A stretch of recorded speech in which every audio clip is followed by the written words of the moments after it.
तो फ्रेंड्स, अब हम मीटर को, ये हमारा ऑफ पोजीशन पे है, हम इसको ले गए यहाँ। ये देखिए इस तरह से सिंबल बना हुआ है, ये भी लिखा हुआ है, यानी एसी वोल्टेज। हमारा कितना वोल्टेज आ रहा है, ये हमारा बोर्ड है। इस बोर्ड में हम वोल्टेज चेक करेंगे कितना वोल्टेज आ रहा है। अगर हमें वोल्टेज चेक करना है तो कहाँ चेक करना है, ये इसी पे चेक करना है, कितना वोल्टेज आ रहा है। 238, उल्टा लगाओ, 238 237 वोल्टेज हमारा आ रहा है। ठीक है, एसी वोल्टेज हमें चेक करना है तो हम इस जगह पे चेक करेंगे।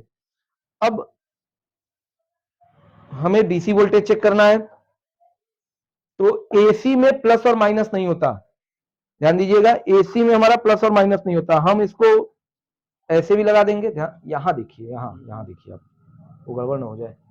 एसी में देखिए यहां पर, चाहे हम इस तरह से लगाएं 239, चाहे हम इस तरह से लगाएं, कोई दिक्कत नहीं है। हम चाहे इधर से लगाएं चाहे उधर से, एसी में हमारा प्लस और माइनस नहीं होता। लेकिन डीसी करंट, ये हमारा डीसी आ गया, डीसी यानी बैटरी, ठीक है, ये आना चाहिए, बैटरी हमारा। बैटरी पे अगर हम एसी वोल्टेज से चेक करेंगे तो क्या देगा, नहीं दे रहा है, ठीक है, जीरो दे रहा है, जीरो दे रहा है ना। अब हम इसको डीसी पे ले जाएंगे, ये हमारा डीसी का है, एक लाइन है और डॉट डॉट डॉट बना हुआ है। अब हम इसमें चेक करते हैं, ये देखिए हमने लगाया, ध्यान से देखिए तो -12.06 दे रहा है। एसी में हमने बताया कि माइनस और प्लस नहीं होता, लेकिन डीसी में माइनस और प्लस होता है। तो मीटर का जो ये प्रोड है जिसपे वी और ओम लिखा हुआ है, ये हमारा प्लस है, और जिसपे ये कुछ नहीं लिखा हुआ है या कॉमन लिखा हुआ है वो हमारा माइनस है। तो हमारा माइनस, हमारा माइनस की तरफ, यानी ब्लैक की तरफ, ब्लैक वाला हमारा माइनस की तरफ, और प्लस हमारा रेड, ये हमारा प्लस की तरफ लगेगा, तब हमारा ये सही वैल्यू देगा। अब देखिए वो कितना दिया, 12.06। अब हम इसको जस्ट उल्टा अगर कर दे रहे हैं तो क्या हो जा रहा है, -12.06। तो बैटरी में या डीसी करंट में हमारा प्लस और माइनस होता है, एसी में हमारा प्लस और माइनस नहीं होता है। ठीक है, एसी करंट हम चाहे जैसे भी चेक कर सकते हैं, कोई दिक्कत नहीं है, लेकिन डीसी में हमें प्लस और माइनस का ध्यान देना है। अब उसके बाद हमें एम्पियर चेक करना है कि हमारा एम्पियर कैसे है। एम्पियर, ये हम ले लिया एक लोड, हमारे पास एक केतली है, इसको हमने लगा लिया। अब ये कितनी एम्पियर ले रही है करंट, देखिएगा। अब हमें एसी एम्पियर चेक करना है। एसी एम्पियर क्या है, मतलब हमारा जो मशीन है, जो इक्विपमेंट है, वो कितनी बिजली ले रहा है, कितनी इलेक्ट्रिसिटी अपने अंदर कंज्यूम कर रहा है, वो हमें एम्पियर के थ्रू पता चलती है। तो एम्पियर हमें कैसे पता होगा, ये हम मीटर को ले जाएंगे एम्पियर पे। एसी, एसी एम्पियर हमें चेक करना है। एसी का सिंबल बना होगा, ये है, उसके बाद ए लिखा है, ये हमारा हो गया एसी एम्पियर। हमने प्लग लगा दिया अपने लोड का।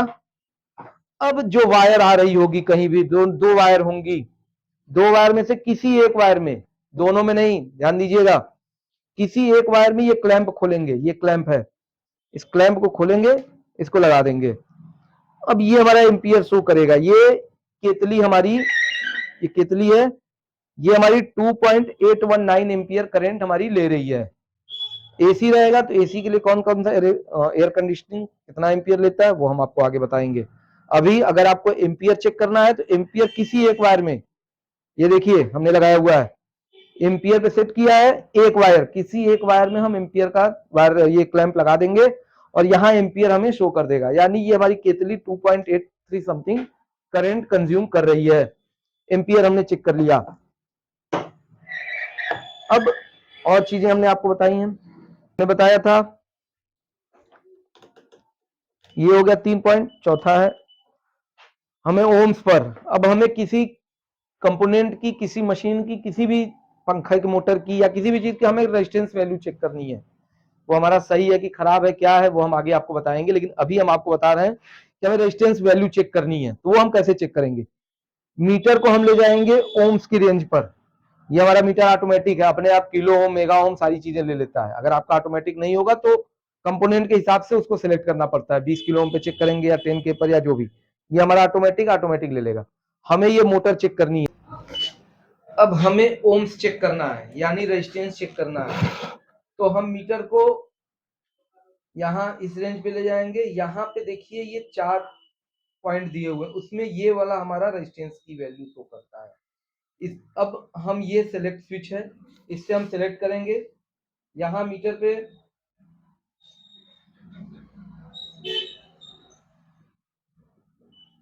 यहाँ हम इसमें देखेंगे, यहाँ पे देखिए ये एनएफ आ गया, ये किलो ओम, मेगा ओम और ओम। ये हमारा मीटर चूंकि ऑटोमेटिक है तो ये हमारा अपने आप ले लेता है, जो भी उस वैल्यू की रेंज होती है, उस मोटर की रेंज होती है, वो अपने आप सेलेक्ट कर लेता है। अब हमारा ये मोटर है, हमारे कितने रेजिस्टेंस वैल्यू की है ये हमें नहीं पता, हम लगाएंगे दोनों प्लॉट को 2 तारों में लगाए, ये हमारी वैल्यू शो करेगा। ये अभी मेगा ओम दिखा रहा था, अब ओम दिखाने लगा। ये हमारा कितना, एक वायर में 236 ओम्स दिखा रहा है, दूसरे वायर में हम चेक किए 332 ओम। हमें मोटर चेक करनी होगी तो हमें तीनों में कोई ना कोई वैल्यू जरूर देगी, और बॉडी में कोई वैल्यू नहीं देगा। अगर हम बॉडी में टच करेंगे तो हमारी कोई वैल्यू नहीं देगा। ये ओम से हमें अगर चेक करना होगा तो मीटर को, मोटर को चेक करेंगे, कंप्रेसर चेक करेंगे, सेंसर चेक करेंगे, एलवीटी यानी लो वोल्टेज ट्रांसफार्मर वो हम चेक करेंगे। लो वोल्टेज ट्रांसफार्मर ये है। ये सारे कंपोनेंट्स की टेस्टिंग हम आपको अभी आगे बताएंगे कि हमें कैसे कैसे क्या क्या टेस्ट करना है, वो सही है कि खराब है क्या नहीं है। अभी हम आपको ये बता रहे हैं कि मीटर में उन सिंबल्स का क्या अर्थ होता है। तो उसमें हमने बताया अभी आपको ये ओम्स का, ओम्स हम कैसे चेक करेंगे, ये हो गया। अब हमें दूसरा उसी में देखेंगे, आप ध्यान से, ये सिंबल एक बना हुआ है, ये इस तरह से। वही हम करेंगे, सेलेक्ट स्विच को दबाए, प्रेस किए, फिर प्रेस किए, यहाँ पे डिस्प्ले पे वो बन गया।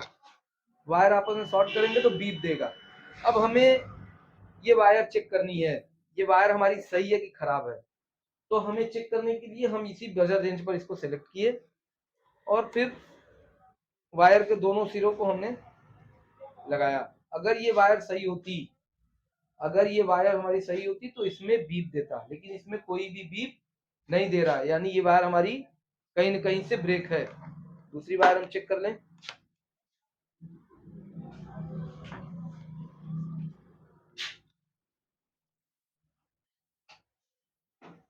ये वायर है, अब ये वायर हमारी सही है खराब है, ये हम लगा दिए और इधर दूसरी तरफ लगा दिए। वहां गया प्लॉट, ये वायर हमारी सही है कि खराब, हम कैसे, ये एक वायर यहाँ लगा दी, एक प्लॉट यहाँ लगा दिया। अब ये बीप दिया, यानी ये वायर हमारी सही है। बजर रेंज पर हम कोई वायर चेक कर सकते हैं, एलवीटी है यानी ये, इसका हम सेकेंडरी चेक कर सकते हैं। कंप्रेसर एसी में जो लगा रहता है, उस कंप्रेसर अगर हमें चेक करना है वो हम बजर रेंज पर चेक कर सकते हैं। और फ्यूज, फ्यूज हमारा सही है कि खराब है, वो हमें बजर रेंज पर हम चेक कर सकते हैं। उसके बाद इसी में एक और पॉइंट बना हुआ है, ध्यान दे देखिएगा, ये 2 लाइन खींची हुई हैं और इधर की तरफ ये क्या है, ये एनएफ यानी ये कैपेसिटर का सिंबल है। कैपेसिटर हमें चेक करना होगा, ये वाला सिलेक्टर स्विच एक ही जगह पे है, बस हमको इससे सिलेक्ट करना है। ये हम एनएफ पे ले गए तो हमें कैपेसिटर चेक करना है, ये हमारा कैपेसिटर है। कुछ भाई लोग शॉर्ट करके चेक करते हैं, वो गलत है। ये 4UF का है। अब यहाँ मीटर पे हमने एनएफ पे सेट किया और ये लगा दिया। अगर ये कैपेसिटर हमारा सही होगा ये वैल्यू देगा।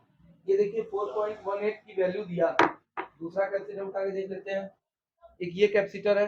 अब इस पे कोई मान ही नहीं लिखा, मान लीजिए हम कहीं एसी में लगा हुआ है और इस पे कोई मान ही नहीं लिखा, तो हम कैसे कंफर्म करेंगे कि इसमें कौन सा लगा हुआ था। तो अगर ये कैपेसिटर हमारा सही होगा तो कुछ ना कुछ तो वैल्यू देगा ही देगा, अगर सही है तो। देख लेते हैं,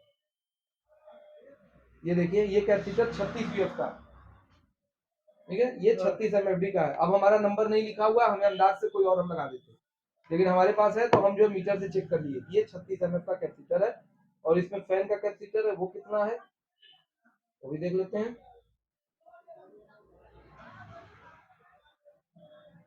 फैन वाला पॉइंट हमारा खराब है, यानी ये कैपेसिटर में कंप्रेसर वाला पॉइंट तो सही था, लेकिन फैन वाला पॉइंट हमारा खराब है, इसीलिए ये चेंज किया गया होगा। तो कैपेसिटर हमने चेक किया। उसके बाद एक और पॉइंट बना हुआ है, ये डायोड है।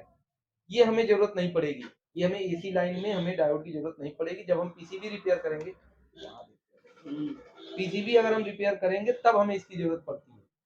तो हम इसके बारे में, जब हम पीसीबी के बारे में आपको बताएंगे तब हम आपको बता देंगे। उसके बाद ये है हर्ट्ज, ये हर्ट्ज का मोटर, इसकी भी आपको जरूरत नहीं पड़ने वाली है कहीं भी, क्योंकि फ्रीक्वेंसी हमारे यहाँ जो आ रही है वो 50 हर्ट्ज की आती ही है, ये हमारी फ्रीक्वेंसी शो करता है, तो आपको कहीं जरूरत ही नहीं पड़े। वो जो इन्वर्टर बनाते हैं या और उनके लिए जरूरत है।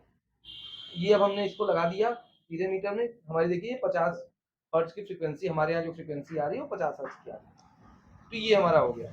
तो मीटर में इतनी ही चीजें आपको ध्यान देनी है। यहाँ तक आपको जो है ये आपको चेक करना है। मीटर में हमने आपको सारी डिटेल्स बता दी। अगर आपको मीटर संबंधित कोई और क्वेश्चन हो, कोई और सुझाव हो, तो आप कमेंट बॉक्स में जरूर लिखिए और पूरी वीडियो देखिएगा, स्किप मत कीजिएगा। और वीडियो अगर आपको अच्छी लगे तो प्लीज वीडियो को लाइक कीजिए, शेयर कीजिए। और फेसबुक पे देख रहे हैं तो पेज है बनारसी गुरु मनीष, उसको जरूर फॉलो कीजिए। और अगर आप यूट्यूब पे देख रहे हैं तो प्लीज के रेफ्रिजरेशन नाम का चैनल है, उसको जरूर सब्सक्राइब कीजिए। मिलते हैं फिर अगली वीडियो में। बहुत तब तक के लिए बहुत बहुत धन्यवाद।